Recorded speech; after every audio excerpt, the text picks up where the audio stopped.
E conta também que o Campeonato Brasileiro se tornou bem mais equilibrado depois do empate entre Flamengo e Cruzeiro, 0-0 na noite dessa quinta-feira no Maracanã. Para completar, Corinthians, Vasco, Internacional e todos os clubes com mais ou menos problemas no VAR. Você vai entender essa história daqui a pouco. Tem as últimas do mercado, bastidores, finanças e muito mais. Fala aí pessoal, seu Jorge Nicola, bem-vindos a mais um vídeo do canal, sempre bom ter vocês por aqui, sem perder tempo, pedir para deixar like, se inscrever no canal e ativar as notificações. Quero falar agora sobre arbitragem, quais são os clubes mais prejudicados e beneficiados no futebol brasileiro? Quero te ajudar a responder essa pergunta quando você estiver conversando com os seus amigos. Primeiro, contar que o Corinthians é o clube com mais decisões desfavoráveis no VAR nesse campeonato nacional.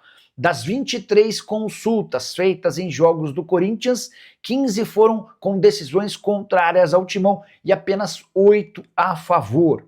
Quero dizer que o VAR rouba contra o Corinthians, mas as decisões têm sido mais contrárias do que favoráveis ao timão.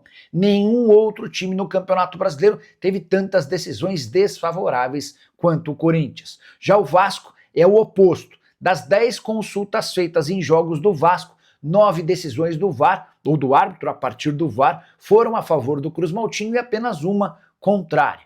Para completar esse assunto, deixa eu trazer um detalhe que envolve pênaltis marcados para clubes no mundo em 2025. Você tem ideia de quem lidera essa lista? O Internacional é o time de futebol do planeta com mais pênaltis a seu favor em 2025. Foram 23 pênaltis em 49 jogos, uma média de quase um pênalti a cada 2 partidas. O Inter lidera esse ranking com 23, seguido por Al-Ahly e Benfica com 17 pênaltis cada. O União Saint-Gilloise da Bélgica e o Bayern de Munique tem 16 pênaltis cada, e depois aparece já um outro clube brasileiro, o Palmeiras, ao lado de Sporting de Portugal e Real Madrid, 14 pênaltis para cada. Você tem ficado de que maneira em relação à arbitragem? Está satisfeito com as arbitragens nos jogos do seu time? Está revoltado? Já usa o espaço para comentário para dizer o seu time do coração e como é que você avalia os árbitros de futebol no Brasil, beleza? Hora de falar sobre o 0-0 entre Flamengo e Cruzeiro no Maracanã. O torcedor do Palmeiras deve ter gostado do Campeonato Brasileiro também, até porque a partir desse resultado dá para dizer que há enorme equilíbrio na briga pelo título, seguem 3 times vivos com chances de taça. Importante registrar que o Cássio foi um dos melhores em campo no 0-0, embora o Matheus Pereira também tenha deixado excelente impressão, ambos jogadores do Cruzeiro. Jogo assistido no Maracanã por 72.565 presentes, novo recorde. Já o número de pagantes, 67.873. Renda bruta de 5.800.000 reais. Se o Flamengo tivesse vencido o Cruzeiro, dá para dizer que praticamente eliminaria o rival da disputa pelo título, abrindo 7 pontos e com um jogo a menos. Mas, com um empate, a distância se mantém em 4. A nova classificação tem o Flamengo com 55 pontos, o Palmeiras com 52 e o Cruzeiro com 51. Com a lembrança de que o Cruzeiro tem um jogo a menos, o Cruzeiro tem um jogo a mais do que o Flamengo e 2 jogos a mais do que o Palmeiras. Antes de gravar o vídeo, consultei o pessoal da Universidade Federal de Minas Gerais, do seu departamento de matemática, para saber sobre as novas chances de título. O Flamengo aparece com 45,8%, seguido pelo Palmeiras com 41% e pelo Cruzeiro com 12,4%. Só para arrematar, queria registrar desfalques de Flamengo e Cruzeiro para a próxima rodada. Flamengo não terá Léo Pereira e Alexandro, ambos tomaram o 3º cartão amarelo. O Flamengo enfrenta o Bahia fora de casa. Já o Cruzeiro, que recebe o Sport, terá muitos problemas. Caio Jorge, William, Fabrício Bruno e Lucas Romero estão suspensos. Para falar sobre as análises dos 2 treinadores, né? Vamos com você primeiro, Vinícius. Sobre o que disse o Felipe Luiz, primeiramente, falando da característica do jogo, e sobre o que disse agora o Leonardo Jardim, entre outras coisas, falando sobre a específica preparação para enfrentar um Flamengo que em casa se sente mais... se sente menos tranquilo quando tem alguém tentando atacar do outro lado. Justamente, acho que é uma fala importante dessa coletiva do Jardim.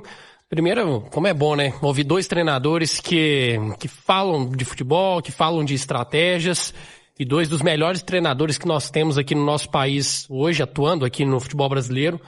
O Felipe Luiz, ainda no início de carreira, mas muito promissor, completando um ano de Flamengo, que não é fácil, porque o Flamengo também troca muito de técnico, e o Jardim falou, né, que topou essa loucura do futebol brasileiro. Que bom, viu, Jardim, que você topou essa loucura, porque o futebol também aprende muito com o conhecimento dele. E o Felipe Luiz falando que foi uma batalha tática mesmo, né? No primeiro tempo, a gente viu isso, um jogo mais amarrado, um jogo fechado, porque taticamente as equipes também estavam muito bem encaixadas. E sobre o que o Jardim falou em relação a jogar, se você pegar, por exemplo, a posse de bola, o Flamengo teve maior posse, o que é até comum nos jogos do Cruzeiro, né? Geralmente não tem maior posse de bola, o Flamengo teve 62%. Mas não dá para falar que o Cruzeiro se limitou a se defender. Não teve isso. O Cruzeiro também quis jogar. E no segundo tempo, o Cruzeiro esteve até mais próximo de fazer gols do que o Flamengo. No primeiro tempo também, só que com menos oportunidades. E é interessante porque se a gente pegar os jogos do Flamengo no Maracanã, quando as equipes vão muito fechadas encarar o Flamengo, por mais que você tente diminuir os espaços, o Flamengo, quando ele vai rondando a sua área, é muita gente boa para furar esse bloqueio. É muita gente de qualidade para poder encontrar uma alternativa, um lance de improviso e acaba fazendo gols. Só que o Cruzeiro fez diferente. Vamos jogar também, vamos sair para o jogo para oferecer perigo ao Flamengo, para poder também gerar uma preocupação ao Flamengo. E com a bola o Cruzeiro jogou, o Cruzeiro tabelou muitas vezes. Então, nessa batalha aí dos treinadores, não dá pra falar que teve nó tático de ninguém, né? Que é um termo que o pessoal gosta de usar. Mas dentro da estratégia de cada um, acredito que o Leonardo Jardim foi levemente superior. Quem levou a melhor no duelo dos técnicos, Panzi?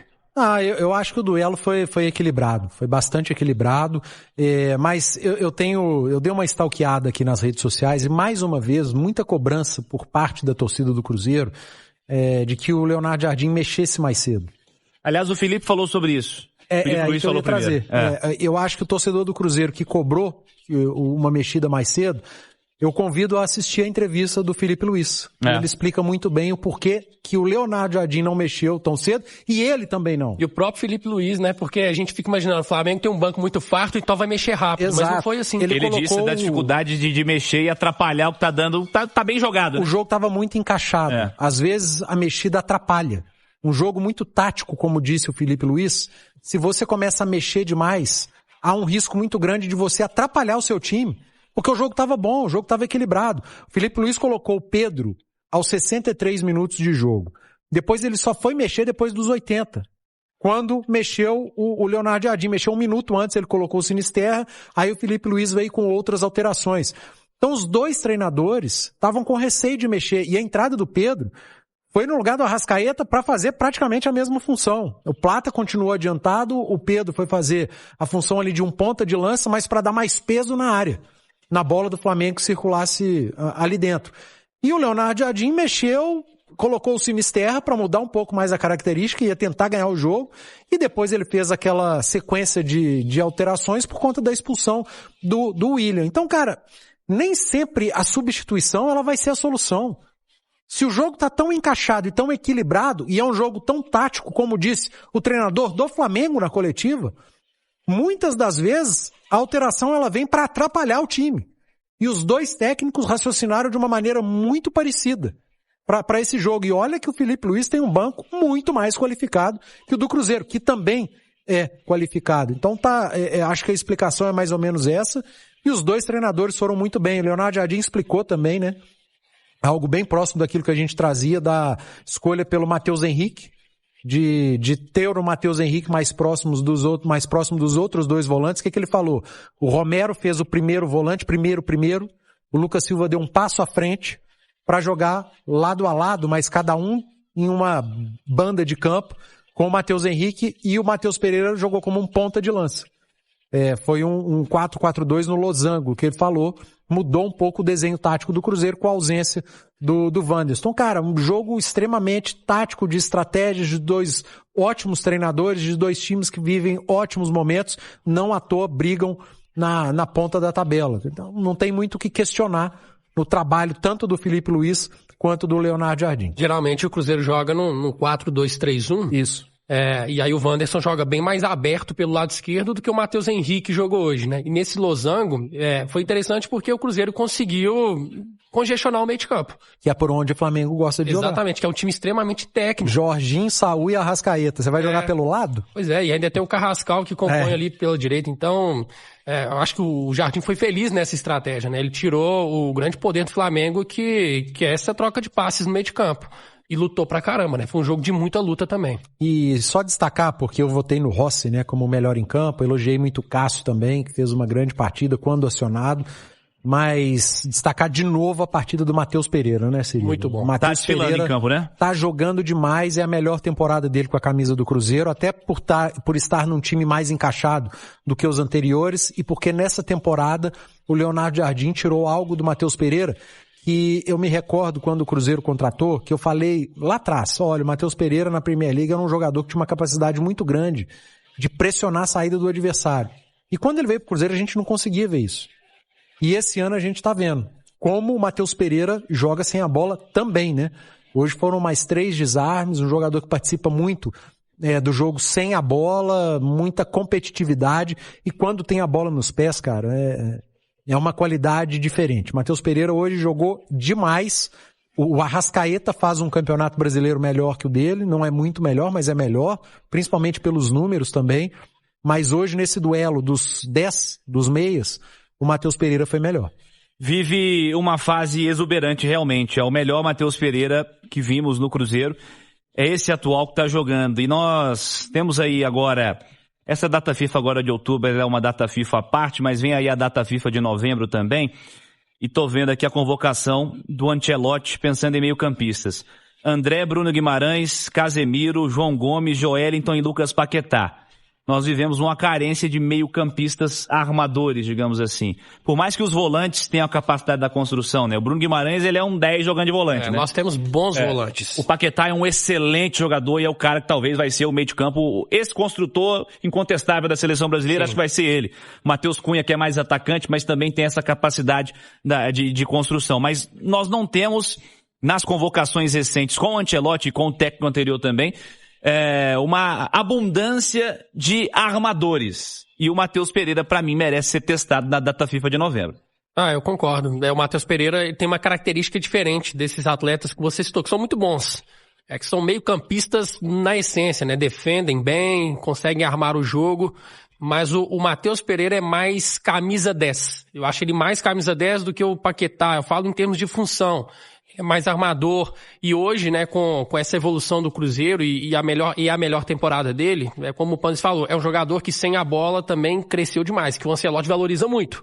Então, acho que se encaixa no perfil que o Ancelotti gosta e com uma necessidade de ter um meia mais armador. O cara que vai dar assistências, que vai jogar próximo do atacante, pra mim merece uma chance.